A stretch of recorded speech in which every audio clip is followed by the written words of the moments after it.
Good morning, everyone. It is a 5:02 in the morning at Melbourne Tullamarine Airport, and we're heading to Brisbane.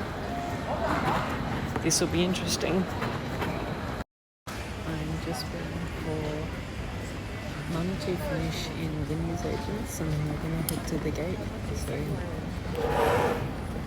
it's fairly hustle and busy first thing in the morning. I was just standing there waiting around. Mum was taking ages in the newsagents, grabbing a few bits and pieces for the flight. And just, there's a lot of people at the airport first thing in the morning. This was at like 5:20. And then I decided I would just look at the signboard and look at all the flights that were available going to different places of Australia. They're all domestic flights though. I couldn't film the next part, obviously.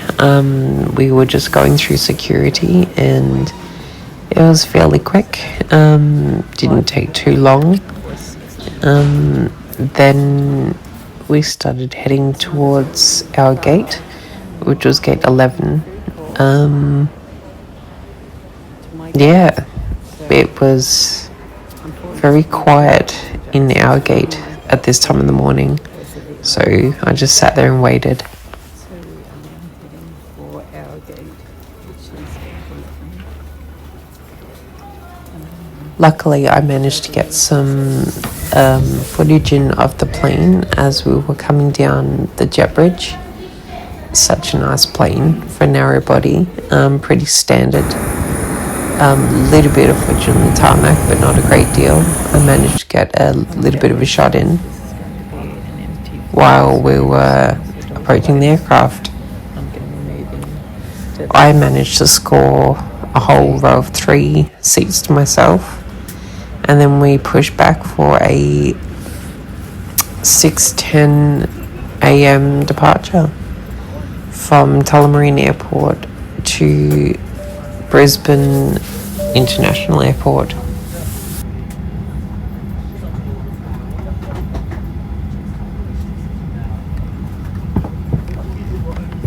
The strap to tighten.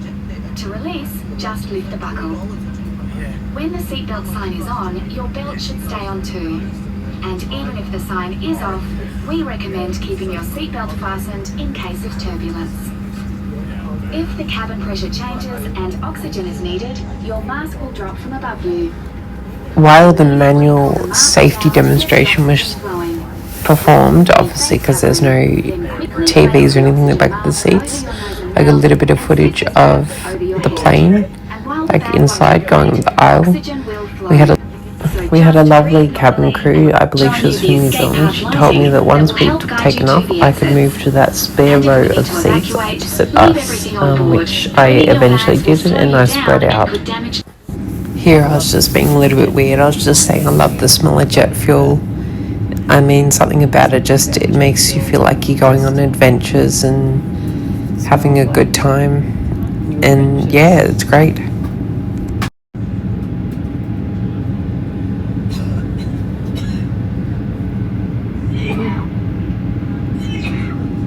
We did end up pushing back and leaving at about 6:12 or 6:14 a.m. We were traveling like fairly on time. Like the flight was due to take off at 6:10, so there wasn't really much delay. It was all pretty cruisy. Like at that time of the morning, there's a bunch of Jetstar airlines lined up in the Jetstar wing of Melbourne Airport Terminal.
basically we have a seat tour which has no USB power points. It has no anything to charge your phones. It's just a 3-3 configuration. It is a 737-8 MAX.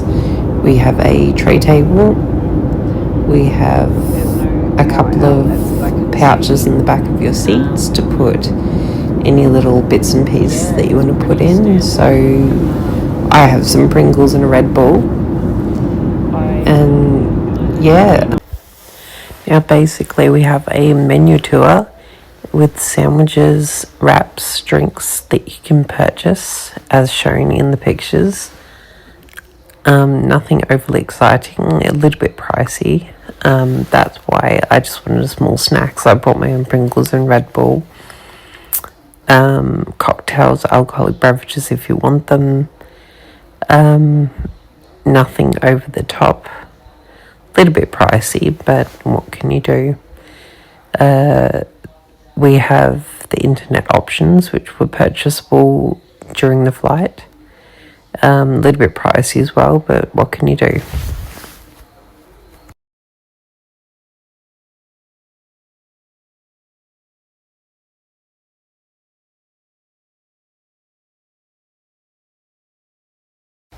I was trying to explain here that the flight was very uneventful. I was a little bit annoyed that there was no power points or anything in the seats to charge a device or to plug anything in. So I would strongly suggest bringing some power banks if you need to charge your devices or anything like that. So it was okay. That's all I can say. I was smart enough to bring my iPad and have my snacks sitting at the seat with me, so I just munched away on some Pringles and watched my movie that I downloaded prior to boarding. So yeah, it's not bad. I managed to download Bridget Jones' Diary and a few other movies and TV shows. So I had Bridget Jones' Diary downloaded. I also had a couple of episodes of Ugly Betty and a few other things that I could just kill the 2 and a bit hours watching. So yeah, nothing out of the ordinary. So now we have the Madison's Loo review. There wasn't anything really special about this toilet. There's nothing over the top. It was a fairly small toilet considering we're on a 737, no premium amenities. Paper towel, nothing outrageous. Couple of mirrors for you to check yourself out in. Don't mind me. Yeah, it was a toilet. So there's a baby change table, which I'll show you in a second. It just unclips, if I could get it unclipped. Yep, there we go. Folded it down. It was a pretty decent toilet, clean. It was kept clean. The staff was kept it very clean. No smoking signs. Yeah, I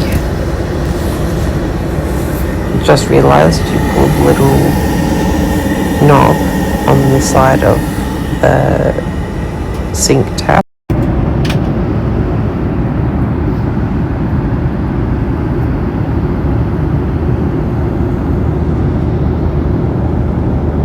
Front of you or in the lockers. If your seat has a leg rest or device holder, ensure they are stowed and all devices are unplugged. You can keep using large devices like laptops until the seatbelt sign is switched on.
unfortunately, I didn't get much more of the footage of me walking through the airport, but we left, we grabbed our bags, and we headed for the bus pickup thing to take us to the car rental place.